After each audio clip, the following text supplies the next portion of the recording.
Bienvenue à vous dans l'interview d'Africa 24 qui reçoit Joël Nana Kontchou, directeur général d'Eneo, l'entreprise productrice et distributrice de l'énergie électrique au Cameroun. Soyez le bienvenu.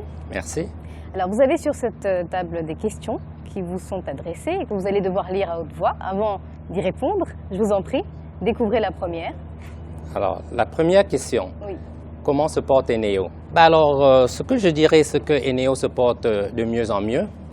C'est vrai que nous avons de temps en temps des zones de turbulence, n'est-ce pas? Et nous venons de finir une zone de turbulence ou de passer une zone de turbulence ces 3-4 dernières semaines où on a été malheureusement obligé de rationner l'électricité. C'était douloureux pour les Camerounais, c'était douloureux pour mes partenaires, mes coéquipiers et c'était douloureux pour moi aussi. Mais je pense que, n'est-ce pas, des mesures ont été prises, des réactions ont été faites et donc c'est un mauvais souvenir qui est derrière nous. Maintenant, l'entreprise en tant qu'Eneo, si on regarde un peu plus loin que les problèmes d'hier et d'avant-hier, n'est-ce pas, elle se porte beaucoup mieux parce que déjà elle a des plans ambitieux pour l'avenir. Elle se porte beaucoup mieux parce qu'elle a conscience de ses problèmes, elle est consciente de ce qui reste à faire et aussi elle a derrière elle, n'est-ce pas, toute une équipe prête à travailler dur pour qu'on arrive à produire une énergie fiable, de qualité, abondante, à un prix bas aux Camerounais. Là, vous avez parlé de turbulence, mais il semblerait qu'il soit plutôt question de séisme au Cameroun. Lorsqu'on parle, on n'évoque même plus les délestages parce qu'ils sont quotidiens tout de même. En tout cas, les réactions qu'on a de la population sont assez criantes et il semblerait que ce soit récurrent. Non, permettez-moi de ne pas être d'accord avec vous. De toute façon, moi, je n'aime pas le mot. J'utilisais plutôt rationnement de l'électricité. Parce que vous savez, quand vous avez un produit en quantité limitée, qu'est-ce que vous faites? Vous êtes obligé de le rationner. Ce qui se passe et ce qui s'est passé ces dernières semaines, n'est-ce pas, c'est que, étant donné qu'on a un système en équilibre, en offre-demande sans réserve, dès qu'il y a un petit grain de sable dans l'engrenage, n'est-ce pas, ça crée cette turbulence dont je parlais.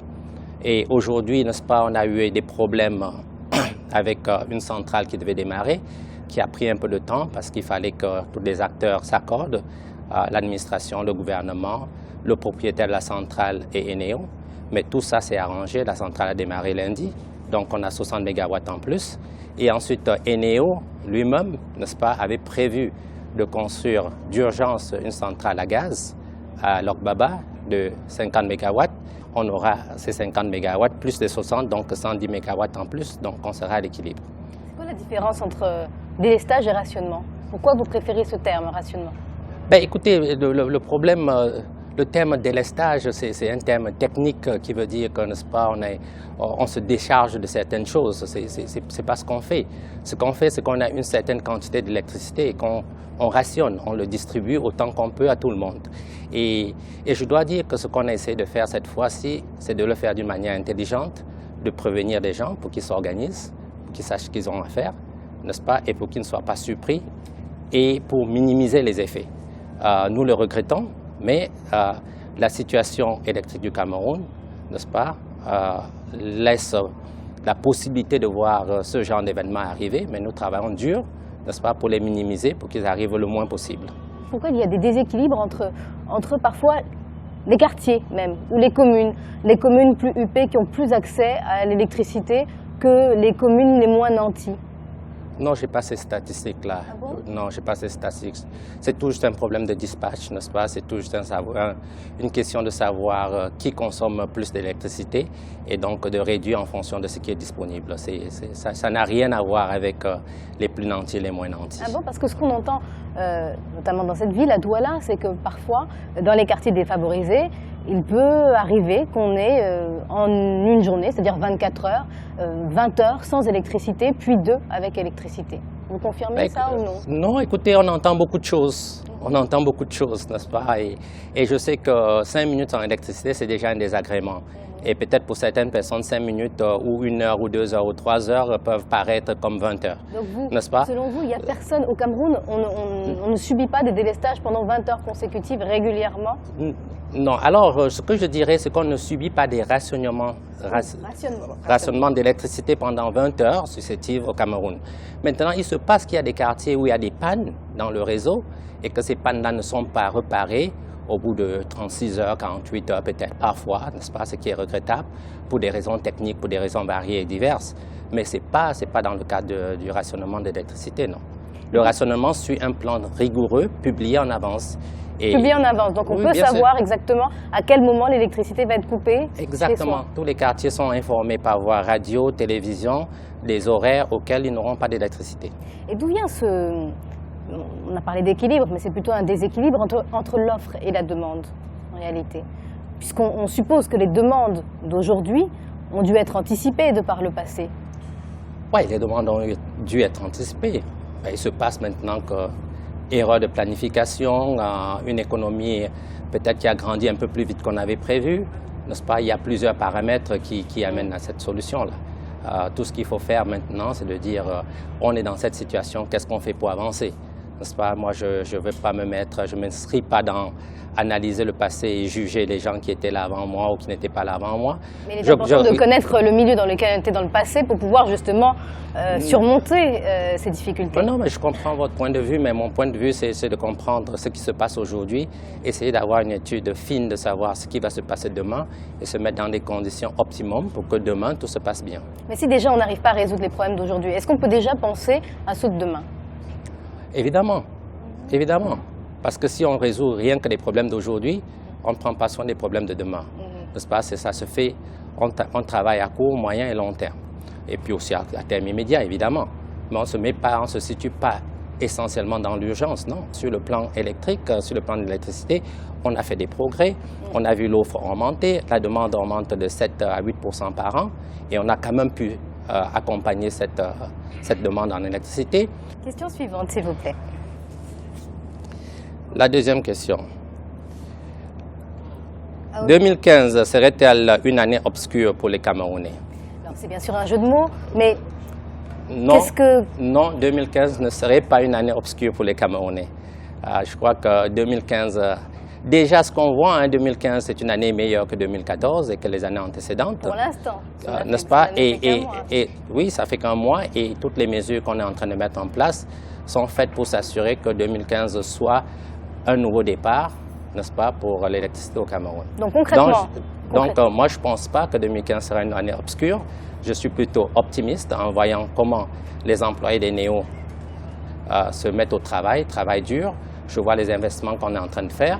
Je vois les centrales qu'on est en train de construire. Et je suis, n'est-ce pas, assez optimiste que 2015 sera une année d'un nouveau départ. Chaque année, on entend des promesses. Une centrale sera construite, on pourra avoir tant de mégawatts, ces rationnements seront de l'histoire ancienne. Et puis finalement, cette histoire ancienne est toujours actuelle. Je vous comprends et je n'oserais pas parler à leur place. N'est-ce pas? Ce que je sais, ce que j'ai promis ou ce que je promets, je m'assure que ce que je promets est fait. J'avais promis aux Camerounais qu'on devait s'occuper, n'est-ce pas, de la qualité de notre service et de nos accueils dans nos agences. Ce que je reçois en retour, c'est que ça a changé, n'est-ce pas? J'avais promis aux Camerounais qu'on n'aura plus de réactivité. On n'est pas encore au niveau désiré, mais, n'est-ce pas, ce que je reçois du Camerounais lambda, n'est-ce pas, c'est que les équipes des NEO commencent à réagir beaucoup plus vite qu'avant, n'est-ce pas? J'avais promis des paiements électroniques. Ce que je sais, c'est qu'aujourd'hui, distance par téléphone, non? Ce que je sais, c'est qu'aujourd'hui, il y a entre 8 et 15% des Camerounais qui payent leurs factures par téléphone. On va multiplier les points de paiement par 2. Donc voilà, quoi. Cette année, vous garantissez aux Camerounais que tous, les urbains, les ruraux, pourront avoir accès totalement à l'électricité? Écoutez, alors là, vous allez un peu loin. Là. Ah, on va loin? Parce que vous savez déjà, un système électrique parfait n'existe pas, n'est-ce pas? New York aurait garanti ça, mais New York a passé 3 jours dans le noir il y a quelques années. Vous êtes très anecdotique. Bien sûr qu'il faut l'être, parce que sinon, vous me tiendrez responsable pour une anecdote qui se passerait dans le secteur électrique au Cameroun. Donc, ce que je veux dire, c'est que, et j'ai dit que je n'ai pas utilisé le mot année de lumière, parce que moi, je pense à l'année de lumière autour de 2018, mais j'ai parlé de 2015 comme un nouveau départ, n'est-ce pas? Et je pense que c'est un nouveau départ, je pense que les Camerounais le sentent. Ils ne le voient pas encore pour certains, d'autres commencent à le ressentir, n'est-ce pas? On est dans cette dynamique de nouveau départ et nous travaillerons pour que ça arrive. On va clôturer cette interview avec la question de Joker.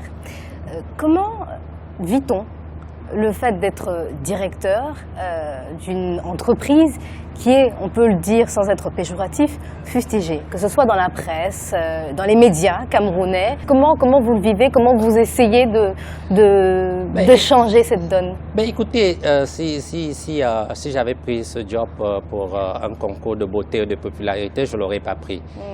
J'ai pris ce travail, j'ai accepté cette position il y a 8 mois, étant conscient de la situation dans laquelle notre compagnie d'électricité se trouvait.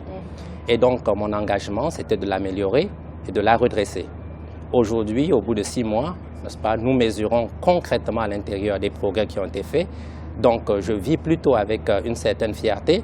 Ça va choquer peut-être certains téléspectateurs, mais je vis avec fierté, n'est-ce pas, nos premiers 6 mois, ce qu'on a réussi à accomplir.